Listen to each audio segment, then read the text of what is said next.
Seja bem-vindo a mais um ciclo de debates Pensar Portugal. Na próxima hora vamos conversar sobre o desperdício alimentar e o seu impacto económico. Fixe este número, 132 mil milhões de euros. É este o valor do desperdício alimentar na União Europeia. Se olharmos só para Portugal, em média, cada um de nós desperdiça 336 euros por ano. Só em 2022 foram mais de 3,3 milhões de euros. São números alarmantes que não podem ser ignorados de forma alguma.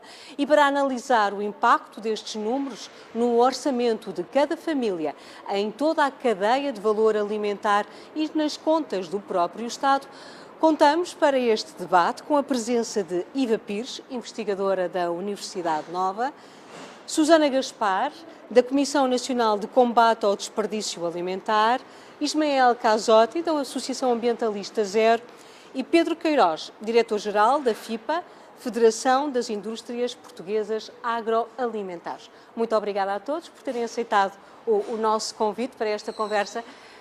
Iva, comece por si. De acordo com a sua investigação, com os seus estudos, que explicação é que encontra para que o impacto económico seja tão elevado do desperdício alimentar? E também para os próprios números do desperdício alimentar, não é? Eu trabalho sobretudo o desperdício alimentar ao nível do consumidor e, na verdade, o grande problema é que o consumidor... Diga. O grande problema é que o consumidor não tem noção destes valores. Eu chamo de custos escondidos, porque nós, enquanto consumidores, enquanto famílias, não somos empresas, não guardamos as contas, não temos em conta o dinheiro que gastamos, nem contabilizamos aquilo que deitamos fora. E, na verdade, somos quem mais contribui. É o nosso orçamento familiar que está a ser penalizado e nós ainda não nos apercebemos disso. E por isso eu penso que um dos grandes problemas é realmente esta falta de conhecimento.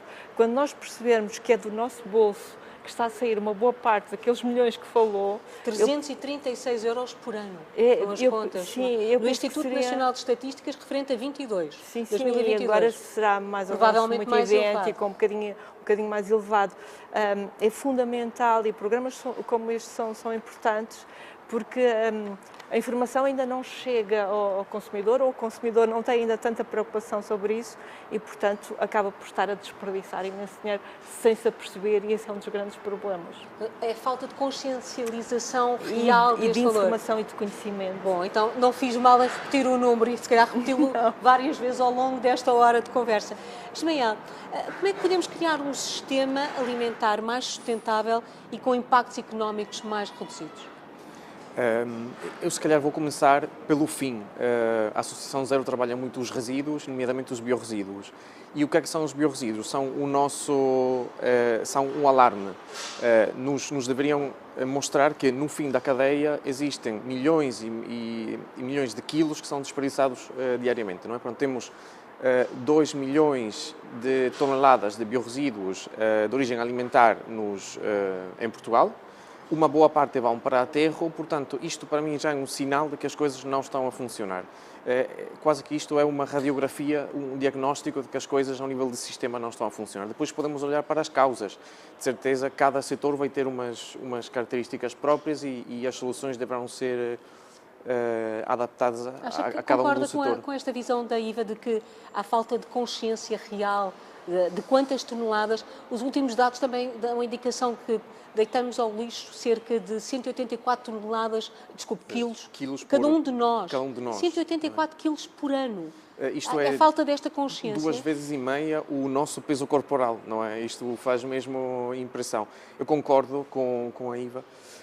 Contudo, se olharmos para outros setores, por exemplo, o setor um buffet de um hotel, se o hotel está a cobrar tarifas muito elevadas e ter um buffet com muitos alimentos faz parte do business model, mesmo que percam alimentos, que percam dinheiro, entre aspas, desses alimentos, faz parte do modelo de negócio, ter uma montra com muitos alimentos, aí já não é falta de consciencialização, que no setor doméstico eu acho que é importante, mas no setor da hotelaria talvez falta aí mais algum mecanismo legal a aplicação de legislação em vigor. Acha que devia haver regras claras e dizer dentro do setor hoteleiro e deixar claro o buffet do pequeno almoço, o buffet do almoço não pode ter mais do que X pratos, mais do que X alimentos. É isso que está a sugerir?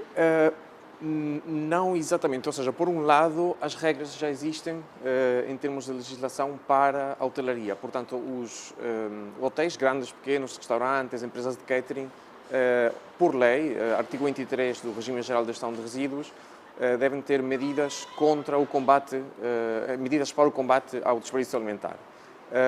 Depois podem escolher quais são as medidas.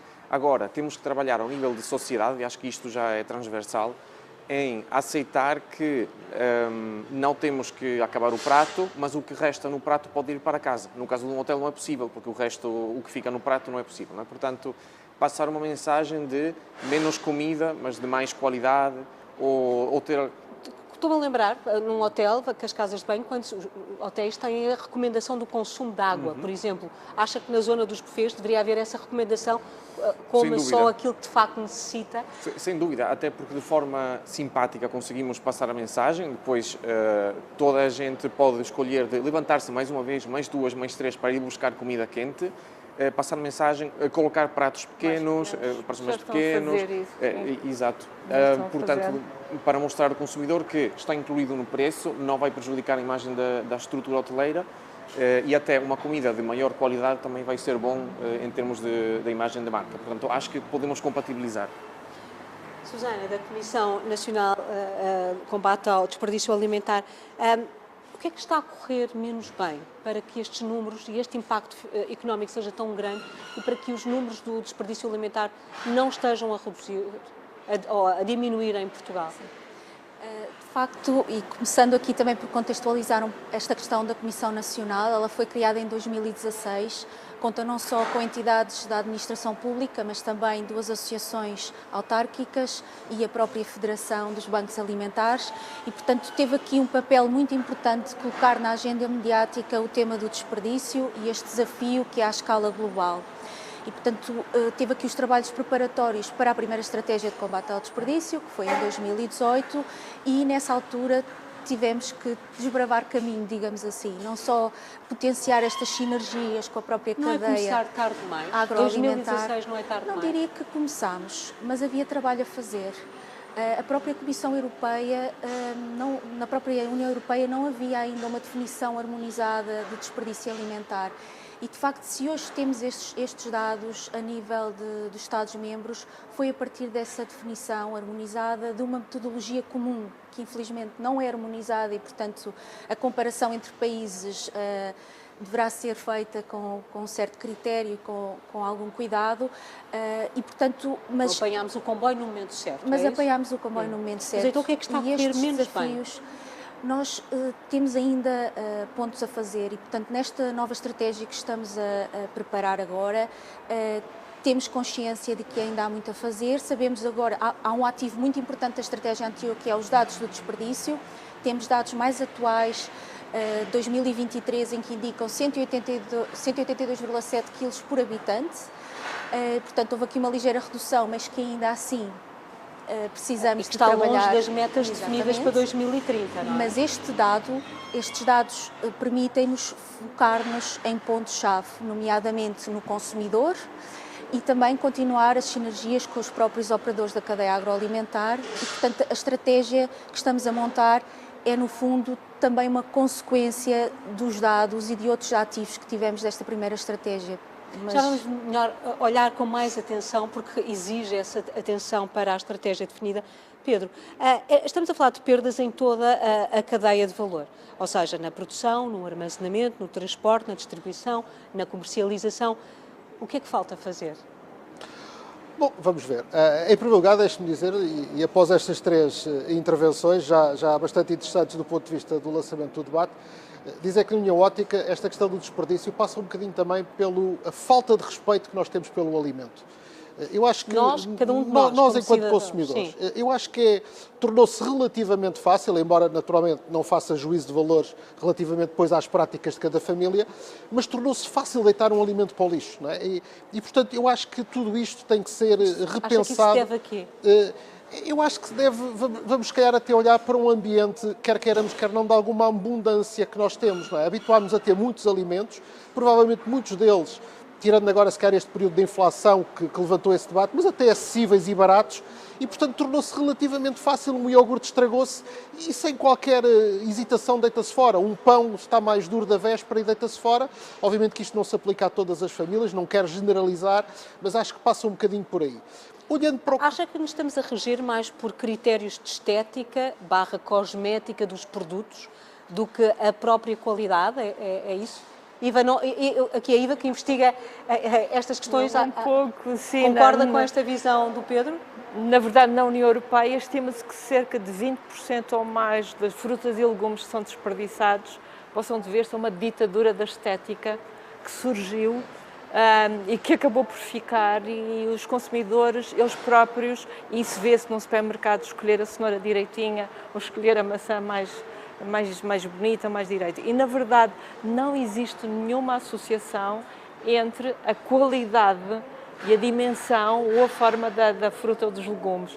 E, portanto, nós realmente temos que combater essa ditadura da estética e, como estava muito bem a dizer, realmente pesava muito pouco a alimentação no orçamento familiar. No passado, isso foi uma tendência para realmente deitarmos fora, mas agora já não. É a segunda maior fatura que nós pagamos. De repente o preço dos alimentos começou a subir e nós mantivemos o comportamento do passado. Acho que em primeiro lugar está a habitação e a seguir a alimentação. Sim.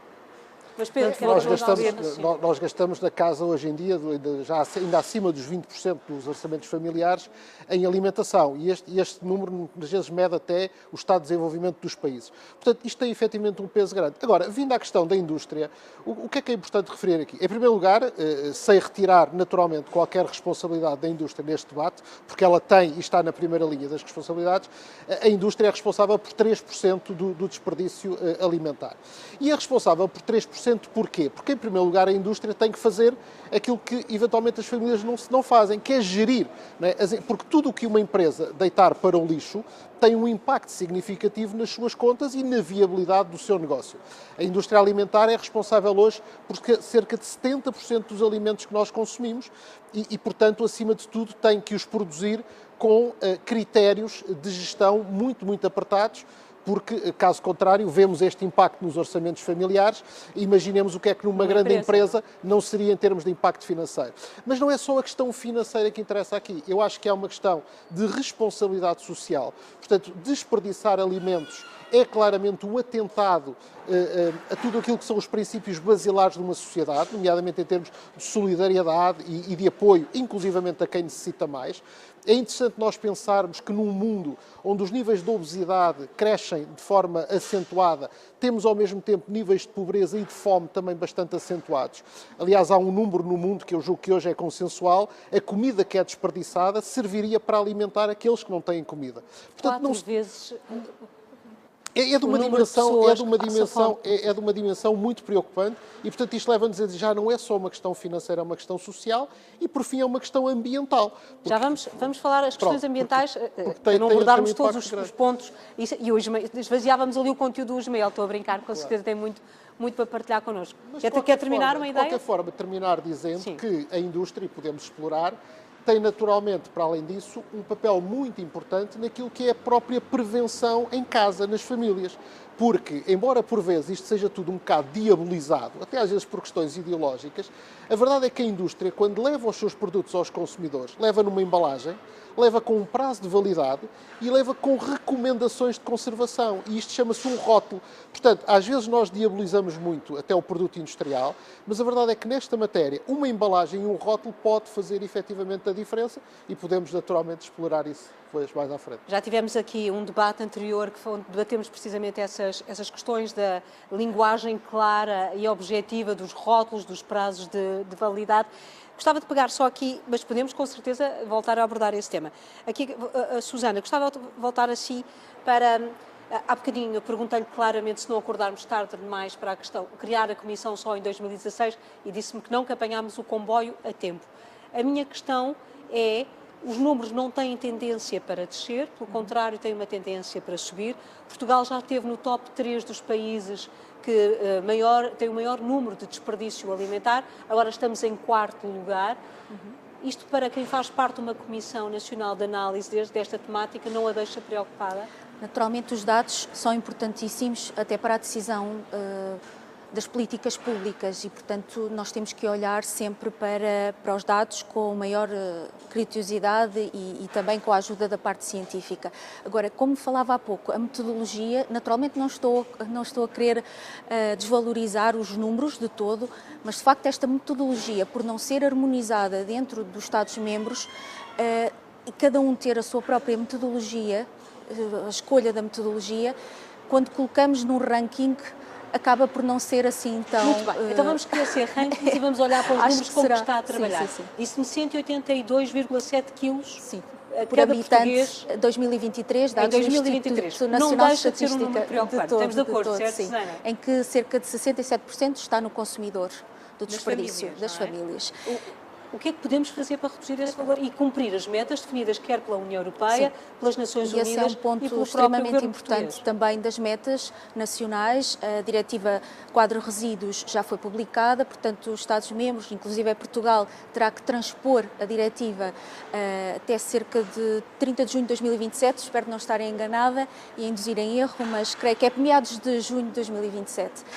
E, portanto, nós vamos ter que cumprir metas. 10% de redução na agroindústria, 30% per capita no conjunto do consumidor, restauração e, portanto, vamos ter que ter aqui medidas e é nisso que estamos a centrar. 2030 é já amanhã, entre aspas. Algum não é? do trabalho já o temos vindo a fazer em conjunto com os elos da cadeia, não é? A própria estratégia anterior teve esse trabalho, mas necessariamente, e tendo um panorama de dados desde 2020 a 2023, muito mais teremos que fazer e é nesse sentido que queremos ir mais além com esta nova estratégia. Pode partilhar connosco um exemplo Claro, prático, uma iniciativa, por exemplo?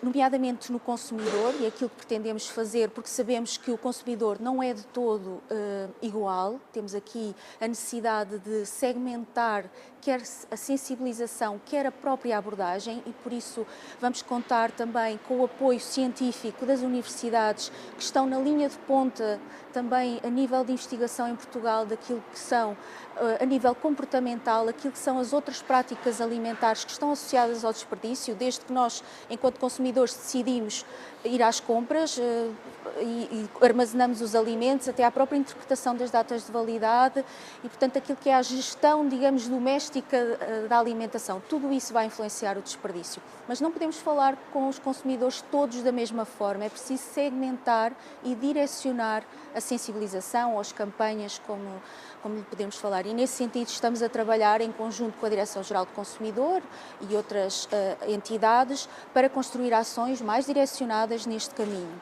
Depois temos outro foco muito importante para nós, que será a educação. Já foi algo que trabalhámos na anterior estratégia, em conjunto com a Direção-Geral de Educação, mas vai ter um reforço e uma atuação mais direcionada no âmbito das autarquias e daquilo que é também o papel das autarquias, quer na gestão dos refeitórios, quer na própria gestão dos resíduos, mas falando aqui na questão mais pedagógica, uma sensibilização mais formal das escolas, mas também uma via mais informal, uma aprendizagem que os alunos apreendem melhor e podem depois replicar nas suas casas, junto às famílias. Os efeitos práticos dessa questão da educação não Pronto, são imediatos. Pode haver uma influência direta em casa, mas o efeito de quem compra é o pai e a mãe, o avô, a tia, seja lá quem for, é o adulto. Mas o futuro da manhã também. Certo, mas não é o efeito imediato já, não é? Na parte da educação. Mas parece-me essencial começar também por aí, de alguma forma. Ismael, acha que necessitávamos de regras, quer nacionais, quer europeias, mais exigentes quando falamos de desperdício alimentar? Eu atrevo-me a dizer que não é uma questão de regras, já leis, legislação, portanto, como disse a Susana bem, o enquadramento da diretiva europeia, regulamentos, portarias, portanto, acho que já temos bastante, sempre podemos ter mais e melhor, mas o que é que falta entre, pronto, temos sensibilização e enquadramento legal, o que é que está a faltar no meio? Porque há 9 anos que temos uma estratégia nacional, uma comissão nacional, mas as coisas não estão a melhorar com a rapidez que nós quereríamos, não é? Portanto, há uma parte aqui que está a falhar. Portanto, em vez de regras, devemos apostar por acordos, projetos, acordos setoriais, acordos para favorecer a doação. Eu lembro-me, por exemplo, quando li as regras da DGAF, da Direção-Geral de Agricultura e Veterinária, que diz quais são as condições para doar alimentos. E se nós falamos com muitos atores do setor, têm medo de que a ASAI venha e reclame e que coloque entraves ao processo. Se nós formos ver as regras, eu não vou dizer que são simples, mas existem, são claras e têm validez legal. Portanto, o setor não pode escudar-se por trás da falta de existência de regras. As regras existem, fala-se de comida quente, de comida fria, de bem-maria, de refrigeração, de tabuleiros, de pratos, de doses, de carrinhas, se é preciso uma carrinha ou não. Enfim, há muitas regras. Portanto, o setor da doação, os receptores ou potenciais receptores de alimentos são os que devemos ouvir, devemos escutar ativamente e perceber porque é que eles não estão a receber esse desperdício alimentar que está a acabar nos aterros. Então temos que fazer um exercício quase de fazer de conta que não percebemos do problema e, com alguma humildade até, ir bater à porta daquelas entidades que nunca falaram, não é? E que nos ajudem a encontrar uma solução. Acho que é uma boa sugestão que o Ismael está a fazer. A Comissão já pensou em fazer isso?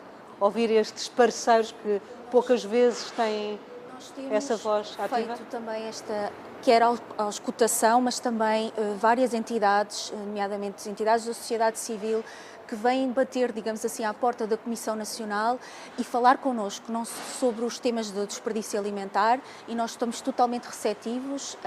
Temos recebido vários pareceres sobre a estratégia, eles serão todos analisados, todos em linha de conta. A Estratégia Nacional de Combate ao Desperdício Alimentar teve consulta pública até ao final do mês de outubro. Exatamente, até ao 30 de outubro. Era isso que sugeria, Ismael? Ou estava a ser mais específico?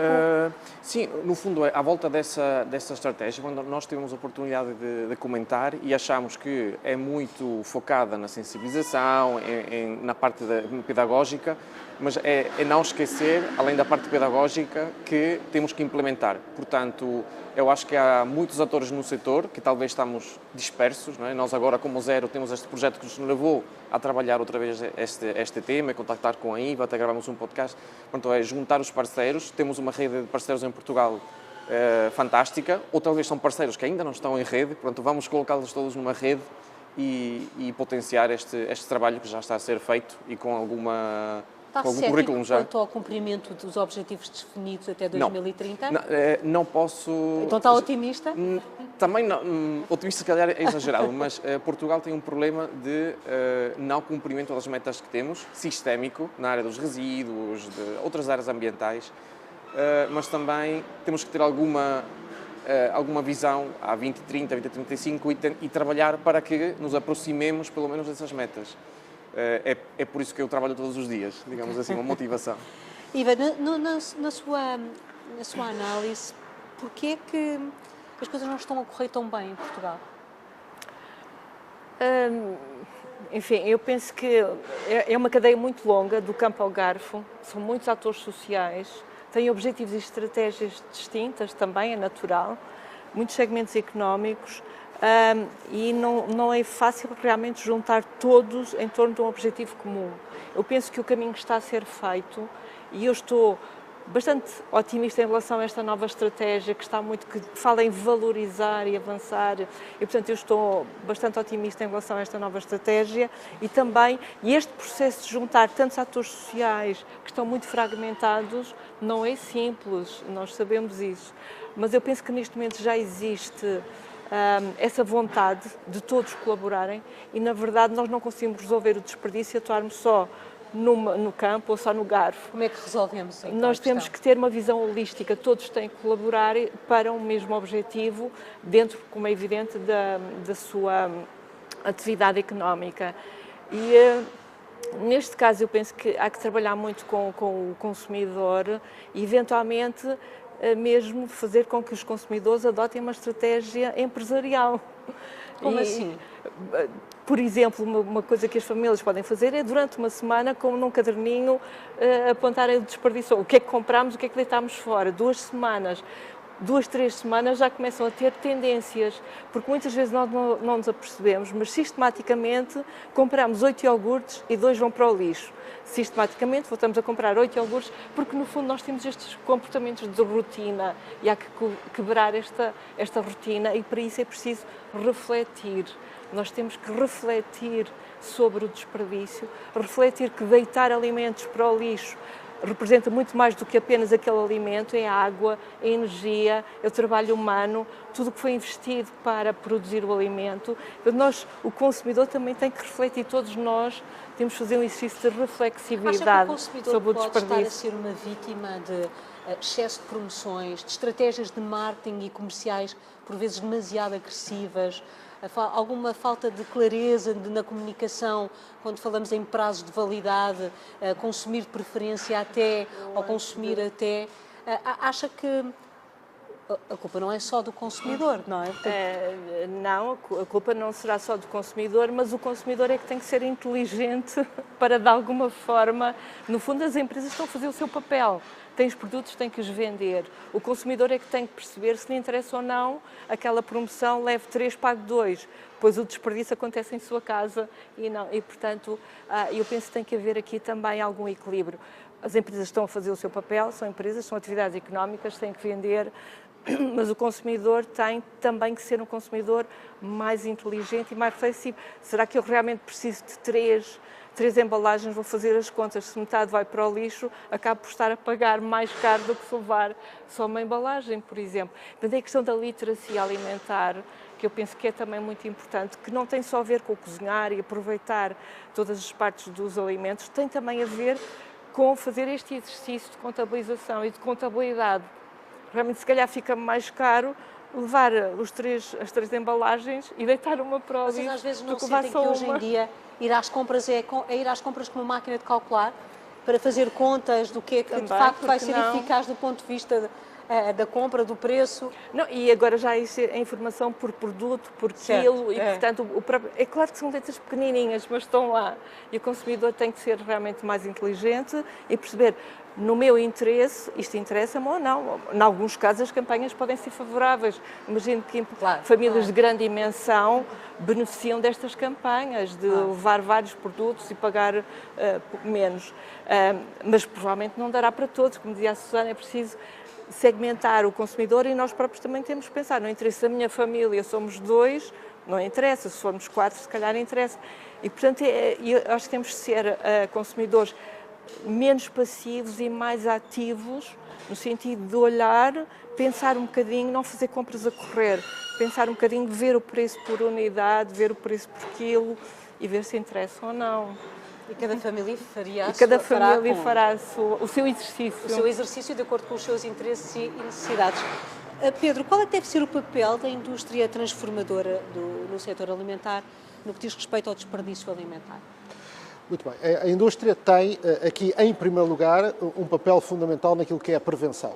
E como eu referi há pouco, e podemos desenvolver um bocadinho mais, quando nós adquirimos um produto alimentar, e é verdade que, por um lado, nós temos um país, talvez da Europa, o país mais viciado em promoções, e, portanto, isso leva muitas vezes a uma compra um bocadinho mais por impulso do que uma compra mais racional do ponto de vista até financeiro, mas a indústria começa logo nessa fase da prevenção, que é quando um consumidor adquire um produto industrial, tem, em primeiro lugar, uma coisa fundamental, que é o prazo de validade. E logo na altura da compra, o consumidor deve tentar perceber como é que vai gerir esse prazo de validade. Se nós tivermos um produto perecível, e já agora em título de informação, que tem uma validade de consumir até, o consumidor tem que perceber que, a bem da sua saúde, não deve efetivamente consumir esse produto para além daquela data. E, portanto, se eu compro um queijo fresco, se eu compro um iogurte, devo efetivamente dimensionar quantos somos em casa, quantos comemos iogurtes, e obviamente que não vamos fazer a conta ali milimetricamente, mas perceber, e se os iogurtes estiverem a chegar ao fim da validade e ninguém os comeu, por que não fazer um bolo, por exemplo, e reaproveitá-lo? Mas depois temos uma franja de produtos que tem os consumir de preferência antes de, ou consumir de preferência antes do fim de, que são produtos que, inclusivamente, podem ser comercializados para além dessa data, não há qualquer irregularidade e, portanto, não devem ser deitados fora. E depois é preciso perceber que quando nós abrimos um produto alimentar, o prazo de validade que lá está caduca, digamos assim, porque nós alteramos as condições de conservação desse produto. E, portanto, se nós conseguirmos gerir isto, isto é a primeira informação que a indústria dá. Depois há um outro nível de informação, que é muitas vezes a conservação, lá está, após a abertura, e há muitos produtos que podem ter uma validade de 3 meses, quando eu os abro, tenho que os consumir em 3 dias, e, portanto, eu aí, se calhar, posso dimensionar a dimensão da embalagem que eu vou adquirir. Obviamente que se eu tenho um agregado familiar mais pequeno, se calhar eu devo ir para embalagens mais pequenas. Mas não será também o próprio consumidor vítima da questão do tamanho das embalagens? Ou Não seja, é uma questão de ser vítima, vamos ver, as embalagens estão no mercado exatamente para dar diversidade. Nós temos várias tipologias de embalagem. Obviamente que se eu tenho uma embalagem de 2 kg ou de 2 litros, eu devo adquiri-la se tenho um agregado familiar maior, não é? Vamos dar exemplos. Se eu tiver cereais de pequeno almoço e se tiver 3 ou 4 filhos em casa que consumam, eu provavelmente compensa-me economicamente levar uma embalagem maior, onde me vão dizer o preço por quilo até é mais baixo. Está bem, mas se eu daquela embalagem não consumir 300 gramas e deitar para o lixo, o preço por quilo ficou mais caro. Então, se eu tiver em casa 2 pessoas e só uma é que consome cereais, então eu tenho tipologias. Portanto, a indústria oferece diversidade. Claro que depois é necessário esta literacia no ato de compra. Agora, a diversidade está lá, está nas prateleiras do supermercado. E, portanto, esta é a segunda dimensão que a indústria pode efetivamente colaborar.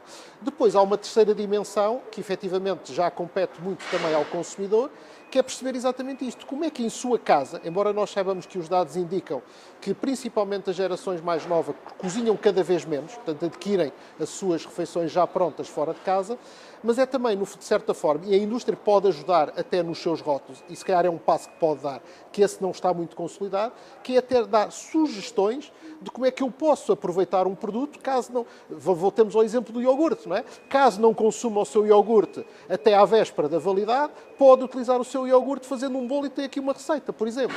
Portanto, essa é uma terceira. A quarta dimensão, obviamente que é muito interna, que é a indústria, independentemente desta franja dos 3%, que obviamente estamos solidários com as metas de redução, embora permita-me aqui um parênteses, eu acho que na União Europeia nós temos sempre um problema, é que se estabelecem metas sem perceber antes como é que se chega lá. Portanto, a meta é um número bonito para político ver e para... então está cético quanto ao alcance dessas metas, reduzir para 50% Eu confesso que muitas vezes desperdício fico alimentar cético, até 2030? Eu fico cético relativamente às metas e nós temos vários exemplos. A dos resíduos, por exemplo, é uma delas, não é o nosso tema hoje, mas eu efetivamente fico às vezes um bocadinho cético, principalmente quando se estabelecem metas a nível da União Europeia, com realidades culturais, sociais e económicas tão diferentes nos vários países, eu às vezes fico cético porque entendo que muitas vezes as metas são estabelecidas para ter um número sonante, bonito, mas nunca percebemos antes se conseguimos realmente lá chegar. Mas vamos dizer assim, vamos todos fazer um esforço para lá chegar e a indústria alimentar está solidária. Como é que a indústria alimentar lá chega? Pela inovação. Portanto, nós temos, por exemplo, um problema muito concreto que muitas vezes existe, é que eu na indústria alimentar gero essencialmente perdas na linha de produção. E muitas vezes tenho situações em que essas perdas são resíduos. E eu, legalmente, não posso usar um resíduo para o transformar, por exemplo, em alimentação humana. Portanto, tenho que inovar, tenho que obter até uma desclassificação de resíduo para o classificar como subproduto e como subproduto eu já o posso reaproveitar ou para a alimentação humana ou alimentação animal. E a quinta dimensão é aquilo que a indústria também tem feito, que é ser absolutamente solidária na doação de alimentos, portanto, alimentos que estão a chegar ao final da sua validade. Os perecíveis, obviamente, têm que ser geridos do ponto de vista da segurança. Já temos bons exemplos desses em Portugal. Os que não são perecíveis, inclusivamente, tem que haver culturalmente também a disponibilidade para aceitar esses produtos. Alguém quer acrescentar alguma coisa a este ponto que o Pedro...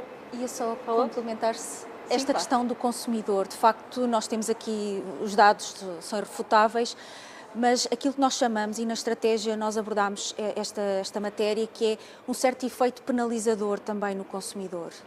E, portanto, quando falamos nesta matéria dos dados, há aqui uma questão que é, para estes dados pesam quer a parte edível, quer uma parte não edível.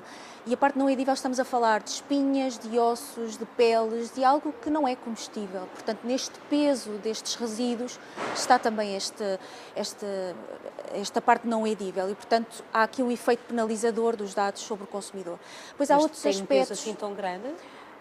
Nós não temos essa matéria realmente estudada em Portugal, mas há outros países que já o fizeram e, portanto, podemos estar aqui a falar de uma percentagem significativa que também é variável por uma questão cultural, que no nosso caso, um padrão mais mediterrâneo da alimentação, em que tendencialmente, e bem, consumimos produtos frescos, mas também tornam-se mais perecíveis, não é? Consumimos bastantes frutas, bastantes produtos hortícolas, pronto, e portanto, acabamos por de lidar aqui com produtos mais perecíveis, o que vai ter também um peso. Culturalmente, também gostamos do peixe fresco inteiro, enquanto outros países, por exemplo, já optam mais pelo filete, e é assim que a própria indústria, o próprio retalho, apresenta os alimentos para venda. Portanto, temos aqui vários efeitos que devem também ser estudados e tidos em conta.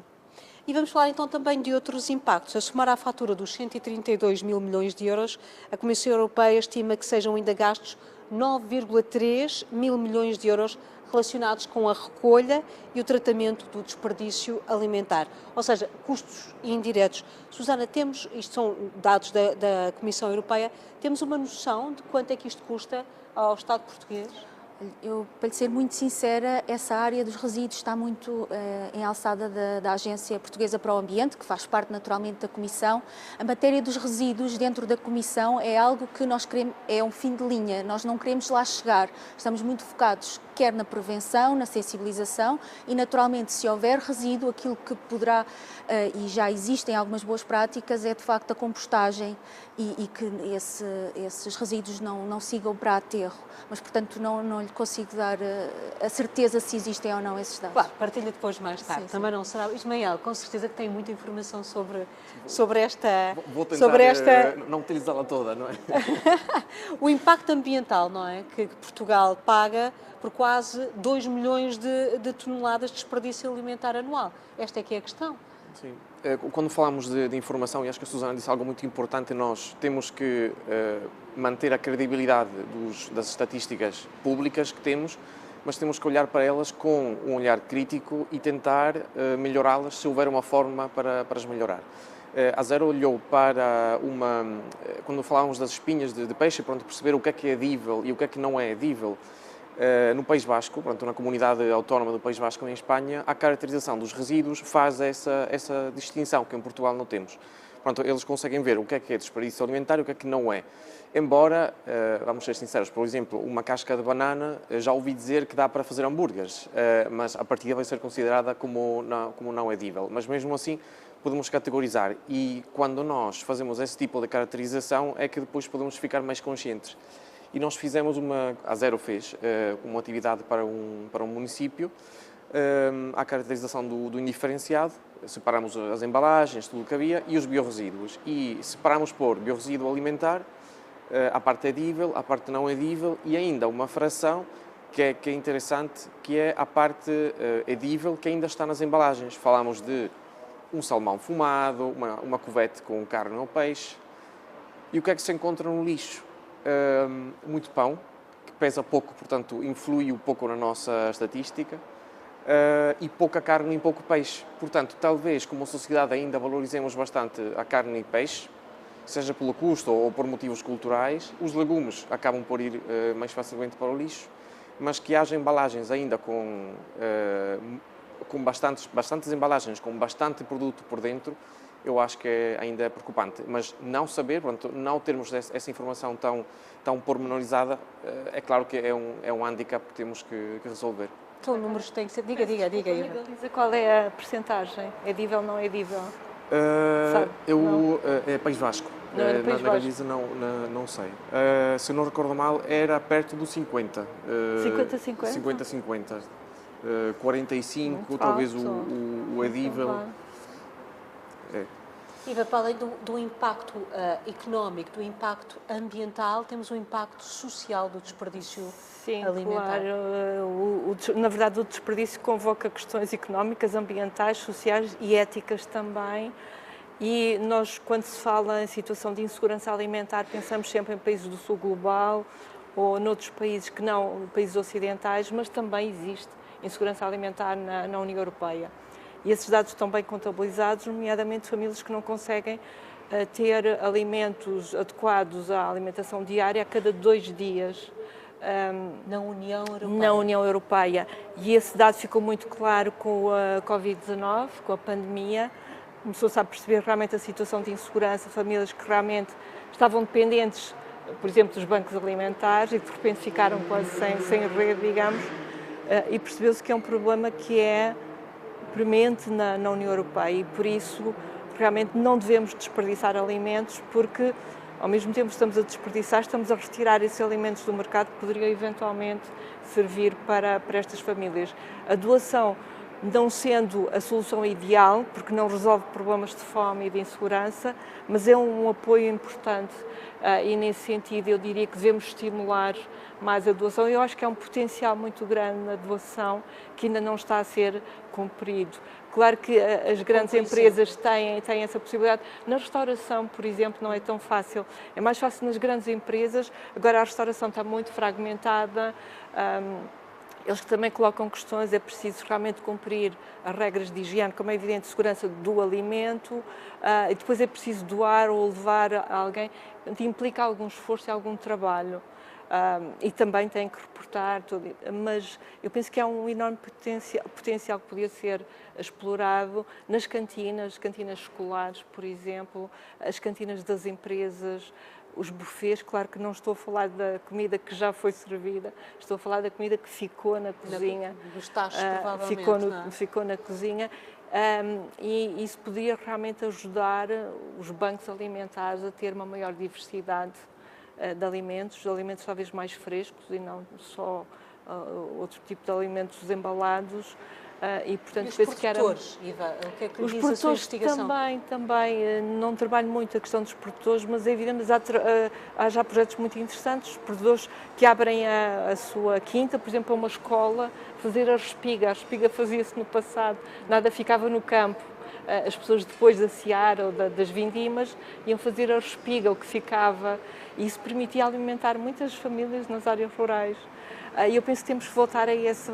E já existem projetos que respigam, no fundo, que vão recolher o que fica nos campos para doar. Há até quem defenda que em Portugal, deveríamos regressar à nossa cultura gastronómica tradicional, porque fomos um povo que teve fome, passou dificuldades e aprendeu a sobreviver e a construir-se com base nessas dificuldades. A dieta mediterrânea é excelente, porque no fundo o pão mais duro serve para a sopa, para um caldo, as espinhas também podem servir para...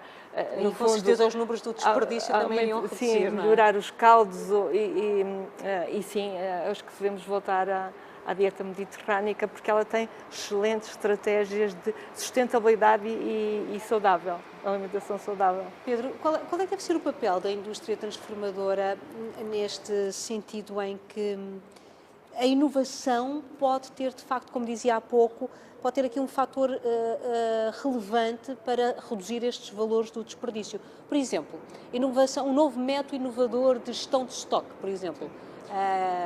Sim, vamos ver. A inovação tradicionalmente não se coloca apenas no produto, não é? Coloca-se no produto, coloca-se nos processos, portanto uma maior eficiência de processos, naturalmente, que ajuda a esta redução. A eficiência logística, obviamente que sim, não é? Obviamente que uma empresa que eventualmente, e hoje em dia não se coloca, as empresas que nós conhecemos modernas e prontas para competir no seio da União Europeia e na escala global, naturalmente que têm que ir sempre por esse caminho. Nesta questão do desperdício alimentar, é óbvio que ganha um bocadinho mais relevância a inovação no produto, porque nós podemos efetivamente produzir alimentos, na sua definição, existe inclusive uma definição legal, podemos produzir alimentos de, digamos assim, perdas que não seriam expectáveis vir a virar alimentos.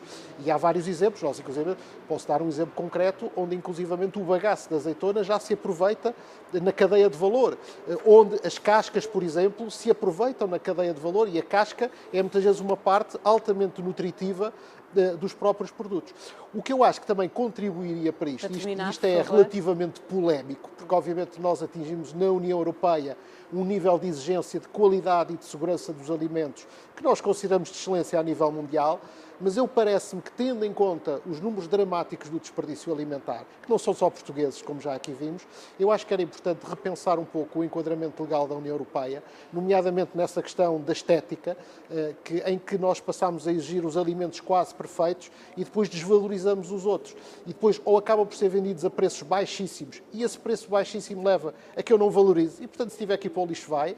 E, portanto, se calhar a nível da União Europeia não era só estabelecer metas, mas era repensar um pouco. Não estou a advogar retirar qualidade e muito menos segurança, claro. mas poder repensar se não há fatores que estão a levar a esse desvalorizar do alimento que depois leva ao desperdício. Entramos nos últimos minutos desta nossa conversa, Susana, e eu gosto sempre de terminar com mensagens mais positivas, não é? E até construtivas no sentido da educação e da formação. Susana, e gostaria de perguntar a si o que é que cada um de nós, aproveite o nosso canal, aproveite as câmaras do Conta Lá, o que é que cada um de nós pode fazer para reduzir os números do desperdício alimentar?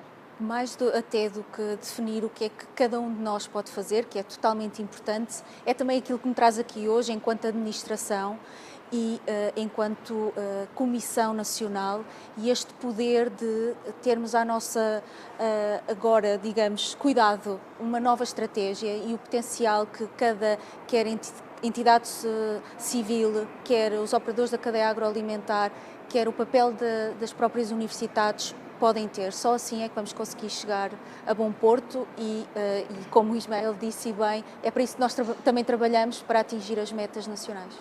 Ismael, falar em redução do desperdício alimentar também é falar em redução, de poupar recursos naturais, diminuir a emissão de gases de estufa.